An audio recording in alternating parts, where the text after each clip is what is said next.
عورت کا شوہر کی نافرمانی کرنا، چھوٹی موٹی نافرمانی ہر گھر میں ہوتی ہے، بڑے پیمانے پر نافرمانی کرنا، اس کی پرمیشن کے بغیر آپ بار بار گھر سے جاتی ہو، وہ پوچھ رہے کہاں بیٹھی ہو، آپ کون ہوتے ہو مجھ سے پوچھنے والے، اس کی وجہ سے وہ ڈپریشن میں جا رہا ہے. نبی صلی اللہ علیہ وسلم نے فرمایا وہ عورت جس کا شوہر اس سے راضی نہیں ہے وہ جنت میں نہیں جا سکتی. عورت کے حقوق میں جو انسان مخلوق کے حقوق ان میں سب سے پہلے اللہ نے شوہر کا حق رکھا ہے. اور مرد اگر اس کے بیسک حقوق ادا نہیں کر رہا، نان نفقہ ہے، اس کو کچھ ٹائم بھی دیا جاتا ہے، یہ سب چیزیں نہیں کر رہا، اس کو ذہنی ٹارچر کر رہا ہے، تو یہ صغیرہ ہے کبیرہ ہے. دیکھو یہ چیزیں کبھی کبھار صغیرہ میں آتی ہیں، ہر گھر میں ہوتی ہیں. کبھی کبھار تو یہ جہاں انسان رہتے ہیں تو 100% درست کون رہتا ہے، لیکن ایسے حالات ہیں کہ عورت کو ذہنی مریض بنا دیا، وہ ڈپریشن کی گولیاں کھا رہی ہے. یا ایسے حالات ہیں کہ عورت نے میاں کو ڈپریشن کا مریض بنا دیا. عدالتی خلے لے لے کے شادیاں جو ہو رہی ہیں آج کل، مرد کے بچے بھی گئے، بیوی بھی مارکیٹ سے شارٹ، بیگم صاحبہ کو کوئی اور پسند تھا، خلا لیا، چلو جی وہاں. مفتی اور حضرات چیختے رہ جائیں اس خلا کی کوئی حیثیت نہیں ہے، تو یہ کون ہوتے ہیں؟ میں نے ابھی ایک بیان تھا میرا خلا پر نا، اس پہ نیچے لوگوں کے بہت سارے نیگیٹو کمنٹس، بار بار کہہ رہے ہیں خلا کا حق تو اللہ نے عورت کو دیا ہے، یہ مولوی دیکھو کیا، یہ مولوی غلط گائیڈ کر رہا ہے. قرآن میں کہیں بھی نہیں ہے کہ خلا کا حق ایسے دیا ہے عورت کو کہ شوہر کی اجازت کے بغیر وہ خلا لے لے، ایسا قرآن میں کہیں بھی نہیں ہے. قرآن کے اندر موجود ہے فلا جناح علیہما، میاں بیوی دونوں پر کوئی گناہ نہیں ہے کہ وہ ایگریمنٹ کر لیں. اگر دونوں حدود اللہ پہ قائم نہیں رہ سکتے اور عورت شوہر سے مطالبہ کرے کہ مجھے علیحدگی چاہیے، تو اللہ کہہ لیں دونوں پر کوئی گناہ نہیں ہے کہ شوہر مہر واپس لے کے اس کو چھوڑ دے. یہ ہے خلا. فی مفتدت بھی، فدیہ دے دے اس کو، تو فدیہ جانبین کی مرضی سے ہوتا ہے. معاوضہ جب بھی کسی چیز کا لیا جاتا ہے تو اگلا معاوضہ قبول کرنے پر راضی بھی تو ہو نا. تو خلا اسلام میں ایک ایگریمنٹ ہے تو دونوں طرف سے ہوتا ہے. اور بخاری کی مشہور حدیث ہے نبی صلی اللہ علیہ وسلم کے دور میں خلا کیسے ہوا تھا. وہاں آپ صلی اللہ علیہ وسلم نے شوہر کو بلا کے راضی کیا تھا. خاتون نے نبی کی عدالت میں کیس دائر کیا کہ میں نہیں رہنا چاہتی، آپ نے ان کے شوہر کو بلایا اور ان کو حکم دیا طلقھا، ان کو طلاق دو. ان کے شوہر نے طلاق دی، پھر نکاح ختم ہوا ہے. سمجھتے ہو کہ نہیں سمجھتے؟ تو عام طلاق میں اور خلا میں فرق یہ ہے کہ عام طلاق مرد اپنی مرضی سے دے رہا ہوتا ہے، عورت کا اس میں مطالبہ نہیں ہوتا. خلا میں عورت کا مطالبہ ہوتا ہے. تو خلا عورت کا حق کا مطلب یہ ہے کہ عورت بھی طلاق کا مطالبہ کر سکتی ہے. یہ مطالبہ کرنا ضرورت کے وقت ناجائز نہیں، اگر کوئی ضرورت ہو تو کر سکتی ہے، کوئی معقول وجہ ہو. آج ہماری عدالتوں نے کتنا آسان بنا دیا اس کو. جی ہاں پھر ٹھیک ہے، پھر ٹھیک ہے. ہاں کورٹ اس کو کہہ رہی ہے شوہر کو خلا دے دو، پھر شوہر دے دے، سائن کر دے، پھر ٹھیک ہے.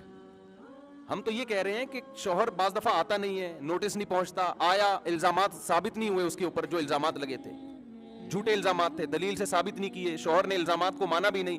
پھر بھی بس جو قانون کی کتاب میں لکھا ہوا ہے، جو میں نے خود پڑھا ہے کہ ہر قیمت پہ عورت کو علیحدگی دی جائے گی اگر وہ نہیں رہنا چاہتی، چاہے اس کے پاس کوئی معقول ریزن ہو یا نہ ہو. کوئی معقول ریزن ہو پھر تو ہم بھی اس کے قائل ہیں، بلکہ معقول ریزن، چند معقول ریزنز ایسی ہیں کہ اگر شوہر سائن نہ بھی کرے تو خلا تو نہیں ہے لیکن نکاح فسخ کر سکتی ہے کورٹ. پھر سمجھ رہے ہو بات کو؟ بعض ریزن ایسی ہیں، کوئی واقعی بڑا ظلم ہو رہا ہو نا عورت کے اوپر، بے تحاشا مارتا پیٹتا ہے، یا بیسک نان نفقہ ہی نہیں دے رہا ہے، یا خدا نخواستہ کوئی نامرد ہے، حق زوجیت ادا کرنے کی طاقت ہی نہیں ہے، تو یہ تو نکاح کی اب مصلحت ہی فوت ہو گئی نا. ایسی کنڈیشن میں کورٹ پر لازم ہے کہ وہ شوہر کو بلائے. عورت نے دعویٰ کیا کہ اس میں یہ 3 خرابیاں یا 2 یا 1 خرابی ہے، تو وہ اس پہ کیس کرے اور یہ دیکھے کہ یہ واقعی سچ کہہ رہی ہے کہ غلط کہہ رہی ہے. جیسے جج کرتا ہے نا، چوری کا الزام لگائے تو ایسے تو نہیں کہ جس نے الزام لگایا بس فوراً مان لیا آپ نے. جج یہ بات جج کرنے کے بعد فیصلہ کرے کہ ہاں جی یہ الزامات ٹھیک ہیں، اور یہ واقعی ایسے الزامات ہیں کہ اس کے ایسی صورت میں شوہر کے ساتھ عورت کا گزارا ناممکن ہے. اب یہ ہے کہ اللہ کی حدود پہ یہ قائم نہیں رہ سکتے. پھر مرد جج بیوی سے کہے گا کہ آپ رہنا چاہتی ہیں علیحدگی چاہتی ہیں. اگر وہ کہے مجھے علیحدگی چاہیے تو پہلے صورت میں یہاں بھی جج شوہر کو کہے گا کہ آپ اس کو طلاق دو. اگر وہ نہیں دیتا تو اگر یہ بیماری قابل علاج ہوگی تو علاج کا موقع دیا جائے گا 1 سال کا. اگر قابل علاج ہی نہیں ہے یعنی حتی الامکان کوشش کی جائے گی پہلے موقع دیا جائے اس کو. نان نفقہ نہیں دے رہا، اس کی وجہ پوچھی جائے گی کیوں نہیں دے رہے آپ. تو یہ تمام پروسیس سے گزرنے کے بعد جج یہ جب فیصلہ کرے گا اس کے بھائی یہاں متعنت ہے, مرد جو ہے نا وہ ظالم ہے, یہ نہ رکھتا ہے نہ چھوڑتا ہے, تو پھر اس کو کہے گا کہ آپ اس کو طلاق دے. وہ نہیں دیتا تو پھر خلا نہیں ہوگا, یہاں فسخ نکاح ہوگا کہ جج نے کیا کیا, دونوں کا نکاح ختم. یہ اس کنڈیشن میں جائز ہے. آج جو عدالتوں میں چل رہا ہے وہ یہ نہیں ہے, اس پہ ہم چیخ رہے ہیں. آج جو کورٹ میں چل رہا ہے وہ یہ چل رہا ہے کہ عورت جائے, اس کو ایک پرنٹڈ ایک صفحہ دے دیا جاتا ہے وکیل کی طرف سے, اس میں سارے الزامات پہلے سے لکھے ہوئے ہوتے ہیں کہ کیا کیا الزامات لگیں گے. جج یہ تحقیق نہیں کرتا ہے کہ یہ الزامات صحیح ہیں یا غلط ہیں, اور جج کو تحقیق کی ضرورت بھی نہیں ہے. اگر یہ ثابت ہو بھی جائے کہ الزامات غلط ہیں, جج نے پھر بھی خلا کی ڈگری پکڑانی ہے, تھمانی ہے, چاہے شوہر سگنیچر کرے یا نہ کرے. یہ کالعدم ہے. جج اپنی بیوی کو طلاق دے سکتا ہے, کسی مرد کی بیوی کو طلاق نہیں دے سکتا. ریاست کو اتنا کنٹرول اللہ نے نہیں دیا کہ وہ آپ میری اور آپ کی بیویوں کو ہم سے جو ہے نا وہ طلاق دلوانا شروع کر دے. اسلام شخصی ملکیت کا قائل ہے. مرد کی عورت پر نکاح والی ملکیت ہوتی ہے, غلام نہیں ہوتی عورت, لیکن نکاح میں ملکیت کس کی ہوگی, مرد کی ہوگی. یہ خاندانی نظام کو بچانے کے لیے اسلام کا بنایا ہوا اصول ہے, اور عورت کے فائدے میں ہے یہ. ہاں اگر وہ ڈھیٹ بن کے بیٹھ جائے نا, عورت نے الزامات لگائے شوہر کے اوپر, گواہوں سے ثابت کیا, عدالت نوٹس بھیج رہی ہے شوہر کو آ جاؤ, وہ نہیں آ رہا, اور الزامات اسی سنگین نوعیت کے ہیں. چھوٹے موٹے دیکھیں وہ تو خرابی ہر گھر میں ہوتی ہے نا, مجھ سے تمیز سے بات نہیں کرتا, یہ کوئی ایسی وجہ نہیں ہے کہ گالیاں دیتا ہے. تو گالیاں معین اختر کے ماموں اتنی گالیاں دیتے تھے, جو یعنی ایسے الزامات ہیں جو سنگین نوعیت کے ہیں, جس میں واقعی عورت کو شوہر کے ساتھ رکھنا انتہائی درجے کی زیادتی ہے. بے تحاشا مارتا پیٹتا ہے, اور نشہ کرا رہا ہے, اس کو کرا رہا ہے نشہ. یہ تو غلط ہے نا, یہ تو زیادتی ہے نا. یہ بھی اسی نوعیت کی ہے, نہیں بہت ہی واضح طور پر ہو نا. آج کل جو خلا آ رہے ہیں تمیز سے بات نہیں کرتا, گالیاں بہت دیتا ہے, گندی گندی گالیاں دیتا ہے, غلط کرتا ہے, ہم کو اس کو پروموٹ نہیں کر رہے. تو اسی طرح شراب پیتا ہے, اگر نشہ کرتا ہے تو یہ خلا کی, یہ فسخ نکاح کی بیس نہیں ہے. شراب پی کے کرتا کیا ہے, اگر بے تحاشا مارتا پیٹتا ہے اور ظلم کر رہا ہے نا, تو وہ پھر اس کو بیس بنایا جائے گا. تو خیر اس میں پھر یہ ہے کہ اگر وہ ہٹ دھرم ہو کے ضدی بن کے بیٹھ گیا, نوٹس آ رہے ہیں. اچھا یہاں بھی ایسا بھی ہوتا ہے کہ نوٹس بھی عدالت یہ نہیں دیکھتی کہ صحیح گھر پہ پہنچ رہا ہے کہ نہیں پہنچ رہا.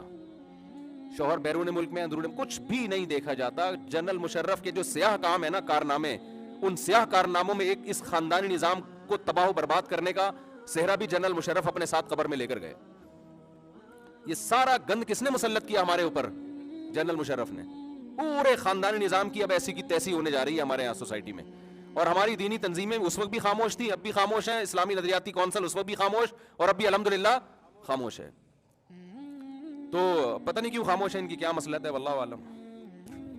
ہم تو اچھی تعویل ہی کرتے ہیں, کوئی وجہ وسیع تر مفاد میں ہی ایسا ہو رہا ہوگا شاید. تو خیر ان کو پتہ ہی نہیں ہوگا. تو اب مسئلہ یہ ہے کہ اگر شوہر ہٹ دھرم ہے, بلا رہے ہیں, نہیں آ رہا, تو پھر بعض فقہا کی رائے ہونا تو یہ چاہیے کہ گورنمنٹ اس کو پولیس کے ذریعے اٹھا کے لے کر آئے.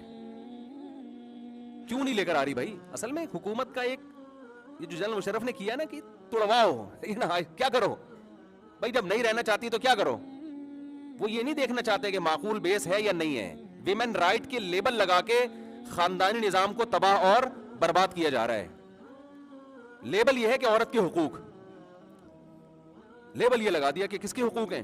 یعنی عورت کو اگر پڑوس میں کوئی اور اچھا لگ رہا ہے نا, اپنا پرانا والا اچھا نہیں لگ رہا, تو یہ عورت کا حق ہے کہ یہاں چھوڑ کے وہاں چلی جائے وہ. اور کمال کی بات یہ کہ بچے بھی ساتھ لے کے جائے گی.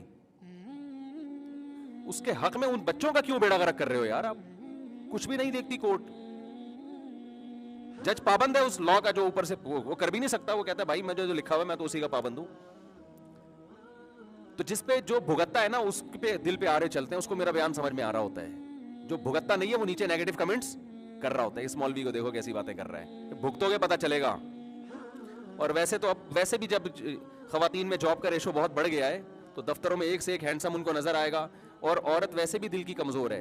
شوہر جس اسٹائل میں بات کرتا ہے نا, شوہر کو تو پتہ ہے تو میری ہو گئی ہے. اجنبی آدمی ہمیشہ ایسے پیارے اسٹائل میں بات کرتا ہے کہ عورت ہمیشہ اس سے دھوکے میں آتی ہے کہ میرا میاں کیسے بات کرتا ہے, اور یہ میرے باس میرے سے ماشاءاللہ کتنے کیوٹ ہیں, میرے باس ماشاءاللہ کتنے پولائٹ ہیں. اس کو یہ نہیں پتا یہ جب تک تیرا باپ نہیں ہے نا اس وقت تک یہ بات کر رہا ہے. جب یہ شوہر بنے گا پھر دیکھنا یہ کتنا پولائٹ ہوگا. وہ جو تیرا مکھنچو شوہر بیٹھا ہوا ہے نا, گیس بجلی کے بل دے رہا ہے, اس کی قدر کر تو. وہ تیرے بچوں کا باپ ہے. اس کو یہ لگ رہے ہیں سارے جو ہے نا ہینڈسم اسمارٹ اور اتنی تنخواہ اور یہ مجھے گاڑیاں دلائیں گے اور یہ کریں گے, اور وہ پھر خلا لے لیا, عدالت کہتی ہے خلا بھی لو, بچے بھی لے کے چلی جاؤ. برباد عورت نہیں ہونا ہے, مرد کا کیا ہے, تو مرد تو زندگی گزار لے گا کہیں بھی, برباد تم نہیں ہونا ہے آخر میں. عورت کا حقوق خدا نے جو بیان کیا وہ صحیح ہے, اس کو اللہ نے پابند کیا ہے, جو مل گیا نا اب اسی کے ساتھ رہنا ہے, تم نے وفا کرنی ہے, اچھا ہے برا ہے جیسا بھی ہے برداشت کرو. ہاں ایک سنگین نوعیت کے اگر اس میں ظلم ہے تو پھر اس کی صورت الگ ہے. وہ تو اگر وہ نہیں آ رہا تو پہلی کوشش تو عدالت کرے گی, پولیس کے ذریعے اس کو اٹھا کے لے کر آئے گی, کیوں نہیں آ رہا بھائی, تو بیرون ملک ہے اس کو مہلت دے گی, آپ آ جائیں یا اپنا وکیل ہائر کریں آپ. پھر بھی اگر نہیں آتا, پکڑائی میں نہیں آ رہا, تو پھر یہ بعض فقہا کہتے ہیں یہ سمجھا جائے گا کہ اس نے ان الزامات کو تسلیم کر لیا ہے. ایسی صورت میں بھی کورٹ اگر فسخ نکاح کرتی ہے, نکاح کو ختم کرتی ہے تو اجازت ہے, کیونکہ وہ ایک متعنت ہے نا کہ نہ رکھ رہا ہے نہ چھوڑ رہا ہے, بھائی آ کے فیس تو کر, تو تیرے پہ الزام لگ رہے ہیں, صحیح ہے غلط ہے بتا تو صحیح نا. اسی وجہ سے جو عورتیں خلا میں کیس دائر کرتی ہیں, ہم ان کے مردوں سے کہتے ہیں آپ عدالت میں جا کے سماعت ضرور کریں, اگر یہ الزامات درست ہیں تو مانیں, نہیں ہے تو آپ انکار کریں, کیونکہ ایسی صورت میں پھر عدالت خلا دے گی تو کورٹ کا تو خلا کورٹ تو دے دے گی, لیکن کسی بھی مفتی سے فتویٰ لیں گے تو وہ اس خلا کو نہیں مانیں گے. لیکن آپ اگر کورٹ میں گئے نہیں, پھر یہ اس کی علامت سمجھی جائے گی کہ آپ نے ان الزامات کو تسلیم کر لیا ہے. تو خیر جو اصل بات میں کر رہا تھا کہ عدالت سے آج کل جس طرح سے خلا لے رہے ہیں, یہ خلا لے کے کہیں اور شادی کرنا صغیرہ گناہ ہے کبیرہ گناہ ہے؟ کبیرہ ہے, زنا ہے, کیونکہ حلال و حرام کرنے کا حق اللہ نے کورٹ کے پاس نہیں رکھا, کہ کس کے پاس ہے, اللہ کے پاس.